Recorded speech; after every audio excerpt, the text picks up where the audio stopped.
États-Unis. Je vivais dans une banlieue de Chicago avec ma famille. Et ma mère avait un beau jardin. Et dans le salon, il y avait un piano à queue. Et mon père jouait tous les soirs. Et dans la journée, ma mère s'occupait de son jardin. Et tout ça s'est imprimé en moi, l'amour des belles choses. Et je me suis rendu compte bien plus tard dans la vie que pas tout le monde avait des parents qui étaient passionnés pour des choses. Et ça m'apportait beaucoup, cette attitude de mes parents. Et puis, en grandissant, j'ai gardé tout ça. J'ai gardé tout ça à l'intérieur et j'aime toujours les belles choses. Et l'autre aspect de mon enfance, c'était que j'avais des parents qui étaient curieux de tout. Et on faisait beaucoup de recherches ensemble. Donc, quand on trouvait un événement étrange ou quelque chose qui passionnait mon père, il l'apportait à nous et tout le monde en parlait ensemble. Et c'est bien plus tard, quand j'ai quitté la famille, que j'ai compris ce que ma famille avait de particulier. Alors, je pense que ce que mon parcours a d'unique, c'est que j'ai eu des maîtres. Le premier maître, c'était mon père, c'est-à-dire cet homme qui faisait toujours ce qu'il voulait. Ça, c'était déjà une bonne leçon dans la vie de dire « ma vie, c'est ma responsabilité, personne d'autre prend les décisions ». Et puis, c'était un homme qui avait beaucoup de détermination. Quand il se mettait sur quelque chose, il le faisait vraiment. Et puis, à 19 ans, je rencontre le deuxième maître. C'était mon prof de peinture. C'était un homme qui venait du Trinidad, un maître de la peinture de la Renaissance, qui m'a appris la technique que j'utilise encore aujourd'hui. Donc ça, de trouver ça à 19 ans, c'est pareil. C'est après que j'ai compris que j'avais eu beaucoup de chance. Et puis le troisième maître est arrivé en 1988. C'est mon maître de méditation, c'est un Indien. Et ça a démarré mon désir d'aller en Inde et toute l'histoire qui a suivi avec les voyages et les peintures. Et ça fait presque 30 ans maintenant que je peins l'Inde. Disons que j'avais déjà dit que ce qui est important pour moi et ce qui m'intéresse beaucoup, c'est les cultures. J'avais déjà, on n'a pas parlé de ça, mais j'avais déjà passé 10 ans à peindre le monde à La Réunion, le monde des villages, la vie traditionnelle créole dans les petits villages. Donc, déjà, je suis un peintre qui peint l'autre. Je n'ai pas choisi d'utiliser moi-même et ma famille comme sujet. Je regarde vers l'extérieur. C'est intéressant, parce que d'abord, ça me passionne, mais aussi parce que j'ai un regard sur les choses que les gens eux-mêmes n'ont plus.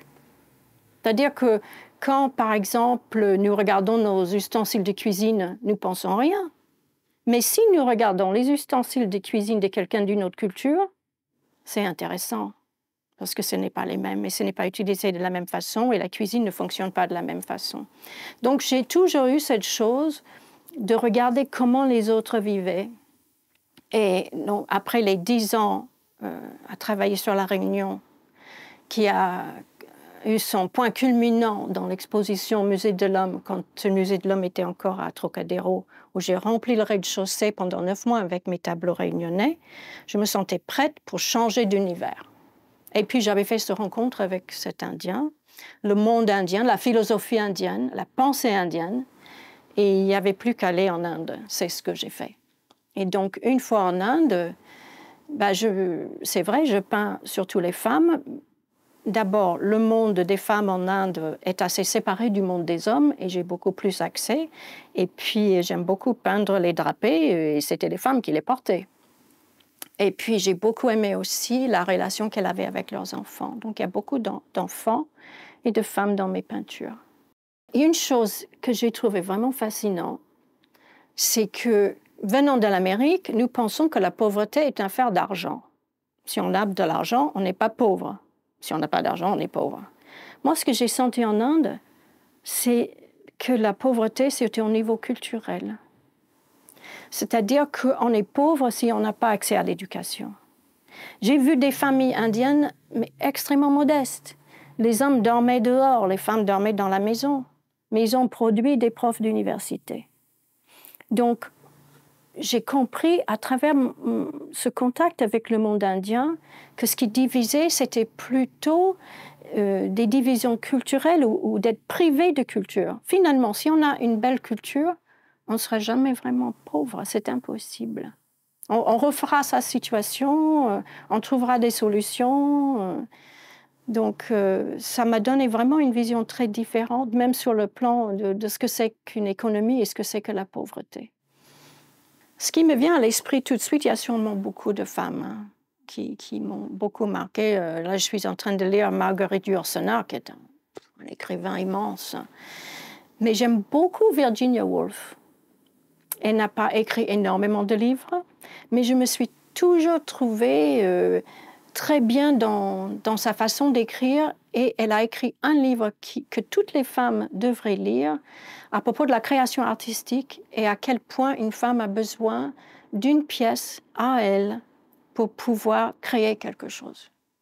Donc pour moi, c'est quelqu'un d'important pour nous tous, pour toutes les femmes. Et puis on est dans le monde de l'âme féminine dans l'écriture de Virginia Woolf. C'est très particulier, c'est très bien décrit. Et c'était une femme d'une grande profondeur. Une belle dame, c'est une femme qui est vraiment elle-même. Elle n'a pas besoin d'être regardée. Elle ne fait pas ce qu'elle fait parce que quelqu'un répond comme ci ou comme ça à ses actions. Elle est totalement elle-même. Elle peut avoir n'importe quel âge. Quand elle vit en harmonie avec ce qu'elle est profondément, quand elle fait des choses qui lui plaisent, forcément, elle nous apporte quelque chose dans le monde et c'est une très belle dame.